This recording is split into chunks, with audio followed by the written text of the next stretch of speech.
Këngëtari i njohur shqiptar Blerë Muharremi dhe partnerja e tij, Eronita, i kanë dhënë fund të besharisë dhe kurorzuan dashurinë e tyre në martesë.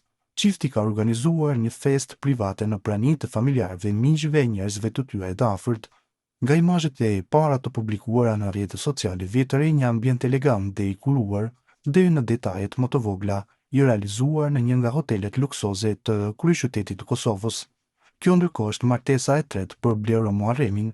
Ai ka qenë më parë i martuar me aktoren Tuta Krasniqi, me të cilën ka edhe një vajzë.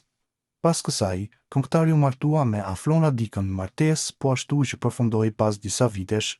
Martesa me Eronitën shënon një kapitull të ri në jetën personale të këngëtarit, ndërsa fansat i kanë uruar çiftit të dashuri dhe harmoni në këtë rrugtim të ri së bashku.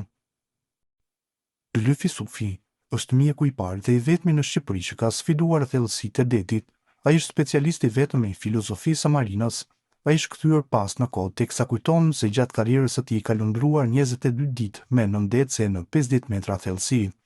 Në vitin 1969 u bëra mjek fiziologjik i brigadës së nëndecësve me gradën përkatëse. Shkuan grupi për specializim në kim nga Pekini në Shangaj për të mësuar praktikat më të avancuara për shëndetin e ekuipazhit në ujë. Në vitin 1971 nisëm punën pa Shaliman, ku punova deri në fund të viteve 1980 si mjek fiziologjik dhe mjek shëndetësie i bazës. Ishte përgjegjësia ime që para çdo lundrimi të zgjidhja efektivin, të ndaheshin zhytjet e lehta dhe të rënda dhe të siguroja që ekuipazhet të punonin në kushte optimale, u shpreh ai.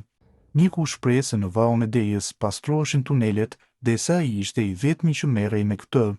Shumë herë shkonin pa ditur saktësisht se çfarë do të ndodhte, por unë identifikoja parametrat funksional të çdo personi, sa mund të durojnë mjedisin, sa duhet të shndrohen poshtë dhe kur duhet të dalin jashtë, sa orë duhet të rrinin në ujë, 1, 2, 3 varet nga thellësia.